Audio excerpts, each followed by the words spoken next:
My name's Christian Lee here for Earworm Digital. We're here with... And I'm Vivian Phong. Hey, and Vivian, how you doing today? I'm doing good. This is my first interview, so I'm kind of nervous. And you know what? You're the first person to actually, come to us to do it. Usually we go to them, because, we do these interviews, I don't know, at parks, concert venues, even, at hotel lobbies, or even their houses. But, you're so nice. You're like, yeah, I'll come to you guys and do it, which is cool. Yeah, so thank you for that. I, made a whole surf trip out of this, so this is awesome. I love San Diego, so... Luckily, we're not going to dox you, but you're not that far, so it's nice. Yeah, I'm not too far. Actually, no, wait, you couldn't dox yourself, because in your bio, you actually just put where you're from, which is crazy. Is that bad if I put that I'm from Orange County? That's fine. No one's going to find you, but I'm just like, that's funny. Wait, don't tell me that you've already found me.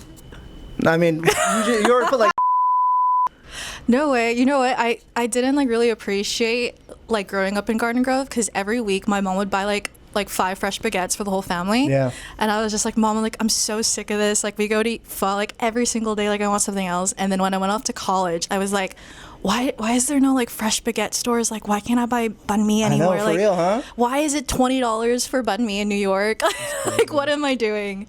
So yeah, no, I totally get why you're... No, I guess it makes sense too. But yeah, no, the banh mi is, just great. But for fun and everything, it's just being Vietnamese, where I'm just used to my family just making fun. I'm like, it's so good. Why would I go out to eat pho, No, exactly. My mom, brother, he makes really good pho. He'll marinate the meat for 3 or 4 days. And it's the best pho I've ever had. Honestly, I've read articles saying that Little Saigon, Garden Grove, their food is better than Vietnam itself. I don't know if you've seen that. I have. I think I haven't read about that. I guess it does make kind of sense too. But I don't know. Have you been to Vietnam before, right? I have. Last time I was there was in 2019 before COVID hit. That's not too, far off then. Because I know the food, obviously, because it's Vietnam, it's more authentic. But I guess maybe, because maybe quality-wise and everything, it's maybe better in the Garden Grove, Little Saigon area. But nothing could beat it's 25 cents for a banh mi there. And it's still one of the best. I'm like, okay, you can't beat that. Yeah, nothing can beat a dollar pho on the streets. That's true. It's crazy. Everything is so cheap there. Every time I go there too, I always mess up. Because you're not supposed to drink the water there. Oh, yeah. But sometimes I just do it, and it always just messes you up, And it's I always just get skinnier. Every time I go to Vietnam. Because I'm just flushing everything out. I've always been lucky. I never have gotten sick, eating street food or anything. I always get killed by the mosquitoes. Oh my! I always get lit up by mosquitoes there too. That is what destroys me every time I'm there. Every time I go back, I just dread those mosquitoes, because I come back and I'm just bleeding everywhere and my skin's falling off. I really want to go back and do a solo trip, because every time I go, I'm with my family, and you can't travel and do stuff by yourself. Maybe going with my friends, seeing the nightlife. Well, how good's your Vietnamese? It's pretty good. I got mad at my parents. They made me go to Saturday school every week as a child to study. And then they made me take Viet in high school for 3 years, so I can read and write. That's cool. You guys have Viet in high school there. We didn't have that for us here. Yeah, I thought it was normal, but apparently the Garden Grove district is the only district that offers Vietnamese. Makes sense. Yeah, as a second language. So. No, I remember when we would do because we would go to Saturday school too, or Sunday school, whatever. And it's just what sucks is because you would do it for the Viet lessons. Our family's not that religious, but after they're all right, the hour's over, now we're doing Bible study, religion. And I was like, fuck, I don't care about this one, but I would be stuck there too. Oh my gosh, I love how you have the trauma like me, where you have to wake up at 8 on a Saturday and Sunday and then study. I know everything in Vietnamese and listen.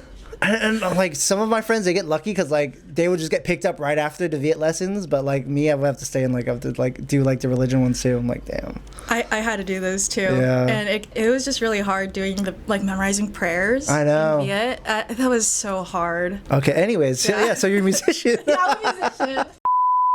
So you actually dropped 2 songs recently. It's Cool and Weather, right? Yes, I dropped 2 songs. And the one that came out the most recent, Cool. Mm-hmm. And tell me a little bit more about that. What made you decide to, just make that song and just put it out? What's really funny, so my producer who co-wrote Cool and produced it with me, he hit me up on TikTok. Really? And he literally invited me over to his home studio. And I feel the story could have went 2 ways. It could have went a murder story. Yeah. Or he was a cool guy. I remember talking to him because I had asked him if I could bring my friends over. Of course. Because we were I don't know this guy. He's from the exactly. internet. Uh-huh. And then he said, no, you can't, because my roommate Felix Like, he gets anxious around people. And then I was like, oh, that's so weird. And then when I came to his like apartment, Felix was his dog. He got anxious around people, so I read the message wrong. So I thought Felix was his like weird roommate that doesn't want people around. So yeah, I came over, and I remember the apartment was like, it was just, like really, really hot, and all I could do was like think cool thoughts. I think coming into like my new sound and my new music, I'm just trying to think of like just simple thoughts that I can just kind of convey into the audience and not like be too overcomplicated. So I was like, well, I can't keep my cool in this room like so hot. And then over there I was like, you know, why don't I just write a song about like sweating in this room and then make it like a metaphor about like falling in love or like something that somebody could connect to. So I think that's like how I get like my song topics. I just kind of think of the first thing on my mind. Yeah. So.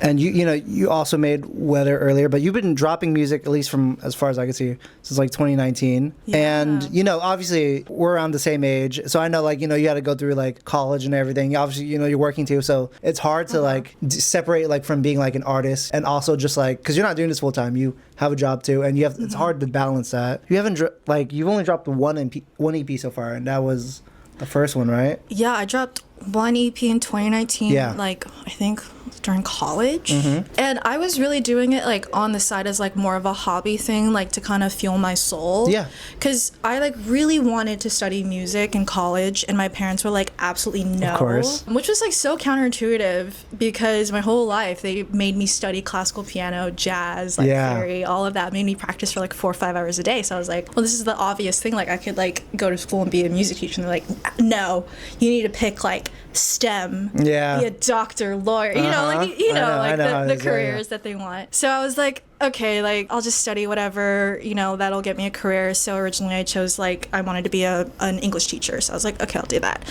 And then on the side, like, and to this day, like I don't think my parents even know about my music. I haven't told them anything. So really? I just like, I posted on SoundCloud, and then some people started finding me, and then I figured out how to post it on like Spotify and stuff, and the algorithm was like very different back then. Yeah. And everything that I did was like on my MacBook. And then I like sent out the stems to like some random studio in like Hollywood to mix. And then I just produced everything like on GarageBand. So that was really cool. And then I think I really quit music when I went to grad school. Yeah. I don't know why. I like quit for 2 to 3 years and I didn't really release anything. I was like really sure that I was done with music. Because I was like, like I need to like wake up. I need like a 9 to 5. I need 401k. I need health insurance. Exactly.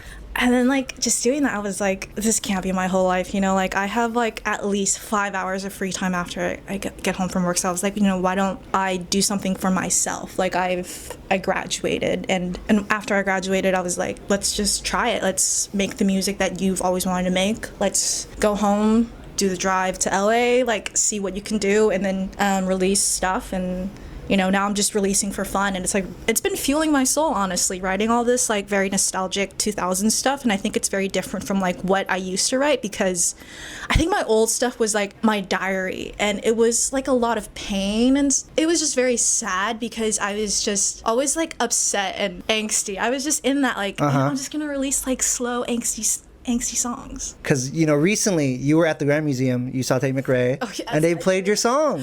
Oh my gosh, that is still such a surreal moment to me. Yeah, I have no clue how that happened. Like I feel like the trajectory of everything, like ever since I started doing music again, has been like absolutely just like crazy. I know like that's such a small moment for people, but considering that I literally said a year before, I was like, I'm never doing this again. Like to walk in and just like hear my music, it was just weird. Yeah, because I was like, I don't really like playing live, and I don't really like people like knowing who I am or like looking at me, because I get like social anxiety. Okay, you don't like to be perceived? I get like awkward when people know. So I think it was like really fun being like, oh my gosh, like I'm in a crowded room and this is my voice and nobody cares. It's like that meme.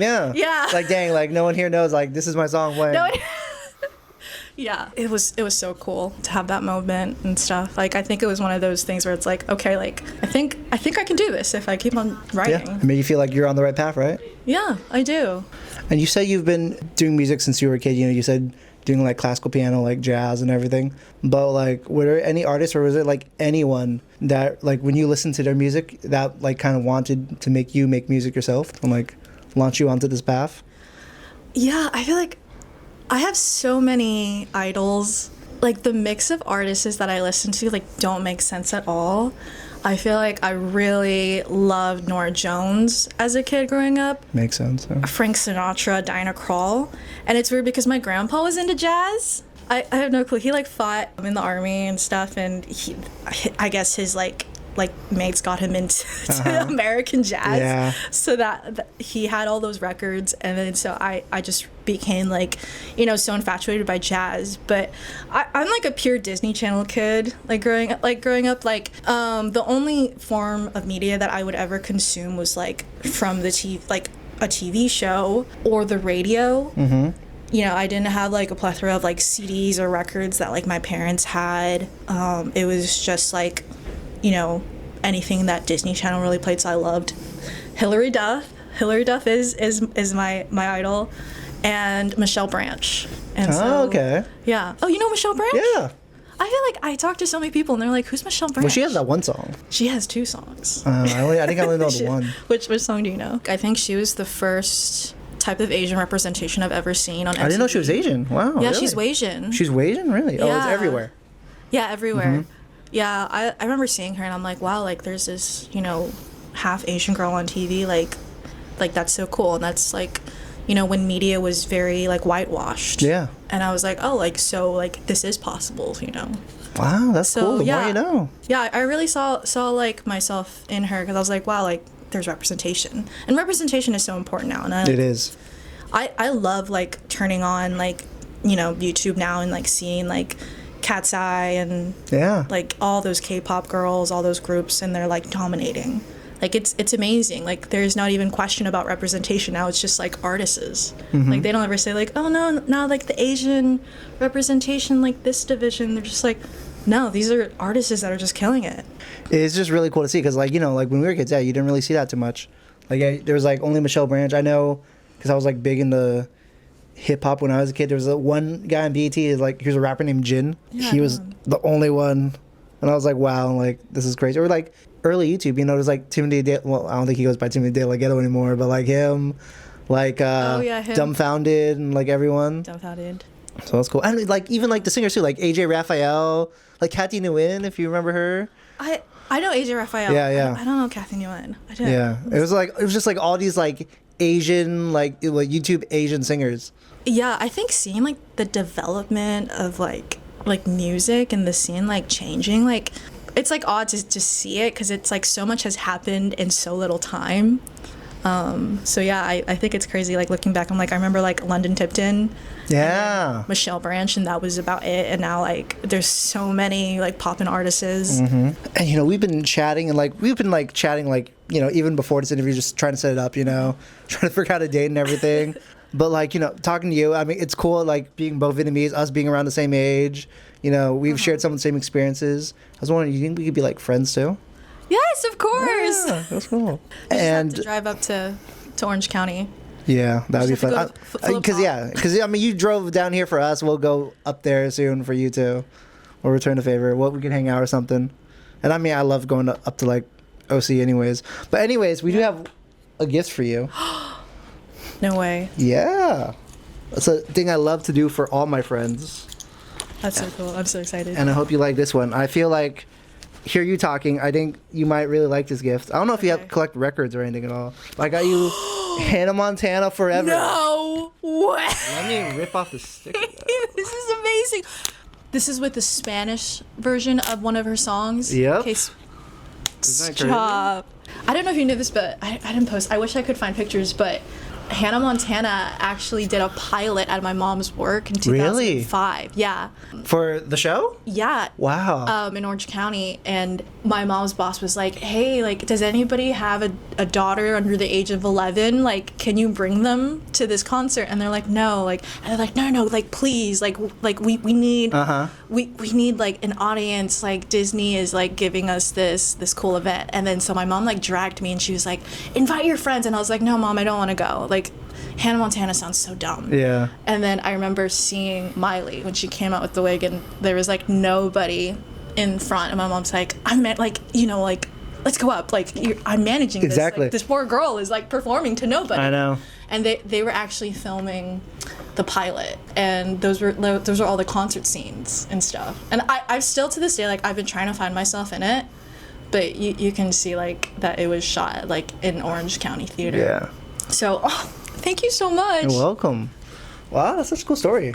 This is so cool. Because I know, yeah, like you were big into like Disney. I think you were probably a big like belieber back in the day too, huh? I am a big believer. How do you feel about swag and like swag too? I loved it. I love his. I love that he worked with Dijon and. Oh my, the influence he has, well, like especially on Dijon for like swag one, I love. It's so cool. I do like that sound for him.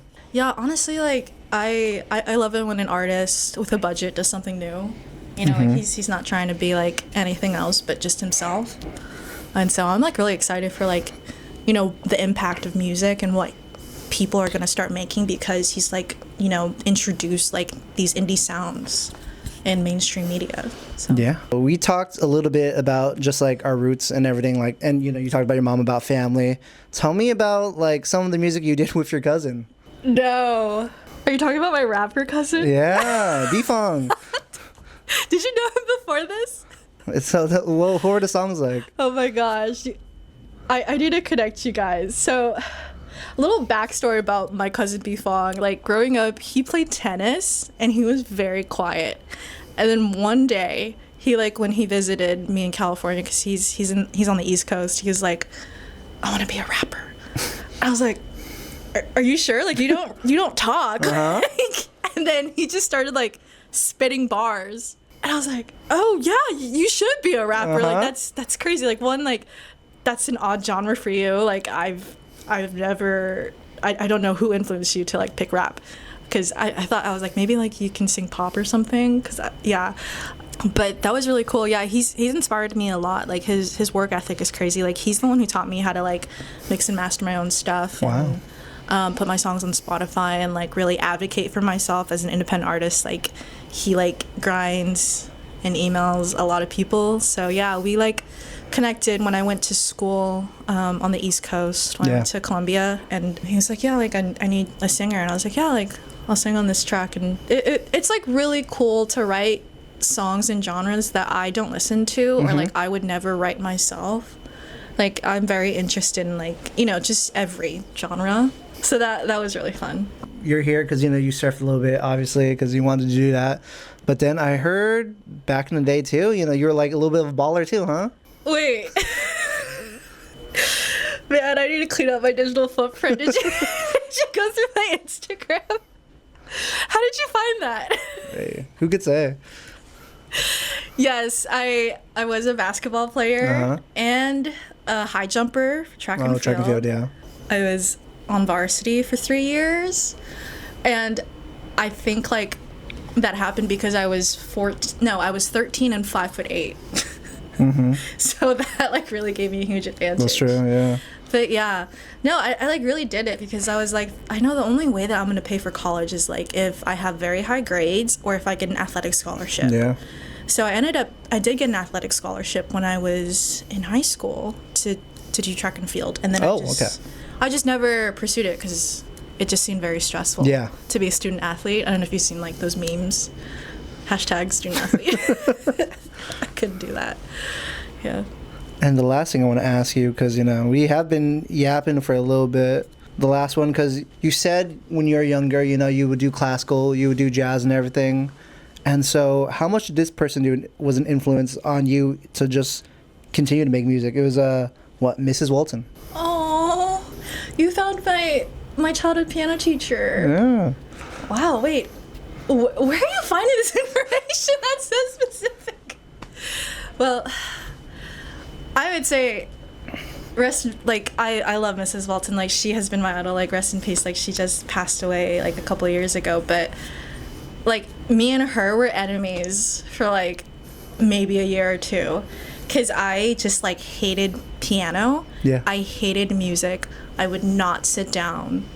But like, she saw something in me, and she kept on telling my parents like, you know, like Vivian, like when she sits down, she'll like play the song really quickly, and she like I see something, but she does hate it.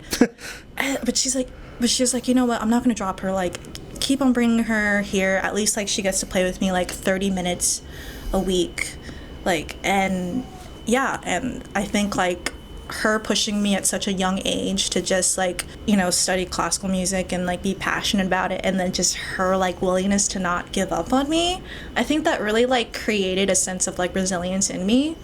And then like now to this day, like I still play classical piano, I still teach myself like music and stuff, and I even came back and took lessons with her when I was like 20 to like 22 or 23. Wow. Like as an adult. And yeah, I thought that I was going to take lessons with her until I was like 40 or 50, but yeah, she passed away, but her life legacy was just amazing. Like she spent her whole life like loving everybody and making everybody feel special and just like throwing concerts. Yeah. No. Yeah, that's so sweet. No, I know. Sorry, I didn't want to like choke you up right there. Yeah. On that bittersweet note, thank you for taking time to do the interview. Yeah. It's been such a pleasure talking to you.